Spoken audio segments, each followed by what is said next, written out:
Hello കൂട്ടുകാരെ, അപ്പൊ ഞാൻ എന്റെ ഹസ്ബൻഡും കൂടി ഇന്നലെ ഞങ്ങൾ പുത്തൂര് പാർക്കിലേക്കാണ് പോയത്. പിന്നെ ഇതിനെപ്പറ്റി ഞാൻ അധികം ഒന്നും പറയണില്ല, ഗൂഗിൾ ചെയ്ത് നോക്കിയാൽ മതി.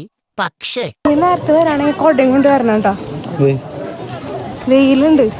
അത് നിങ്ങൾക്കല്ലേ, ആണുങ്ങൾക്ക് കുഴപ്പമുണ്ടോ? ചിലർ കുഴപ്പമുണ്ട്. അവിടെ എന്റെ പൊന്നെ കൊറേ മൃഗങ്ങൾ ഉണ്ടാവുമെന്ന് വിചാരിച്ചിട്ടാണ് പോയത്. പക്ഷെ അവിടെ ഒന്നും അധികം വന്നിട്ടില്ല. പക്ഷെ കുഴപ്പമില്ല, വരും വരും എന്നാണ് പറഞ്ഞത്. പിന്നെ വേറെ കാര്യം എന്താന്ന് വെച്ച് കഴിഞ്ഞാൽ നടന്ന് ഊപ്പാടിളകി. അതാണ് മെയിനായിട്ട് പറയാനുള്ള ഒരു കാര്യം. പിന്നെ ഒരു ബോട്ടിൽ വെള്ളം കൈ പിടിക്കാൻ എപ്പോഴും നല്ലതായിരിക്കും. പിന്നെ ഇവിടെ മൃഗങ്ങൾ മാത്രമല്ല, നല്ല ഹരിതാപം, പച്ചപ്പ്, എന്താ പറയാ, ഒരു വലിയൊരു കുന്നാണത്. ഒരു കുന്നോ മലയോ അങ്ങനെ എന്തോ ഒരു സെറ്റപ്പാണ്. അപ്പൊ അതുകൊണ്ട് തന്നെ ഈ പറഞ്ഞ പോലെ ഈ കാണുന്ന പോലെ നടക്കാനൊക്കെ ഉണ്ട്. പക്ഷെ കുഴപ്പമില്ല കേട്ടോ, നടക്കുമ്പോ നമുക്ക് എന്താ പറയാ, ഇതെല്ലാം കണ്ട് നടക്കാൻ ഒരു രസം തന്നെയാണ്. അങ്ങനെ ഞങ്ങൾ എല്ലാം കണ്ട് ഇറങ്ങി അടിപൊളിയായിരുന്നു കേട്ടോ. ഇനി എന്തായാലും എല്ലാം വന്നിട്ട് ഒന്നുകൂടി വരണം.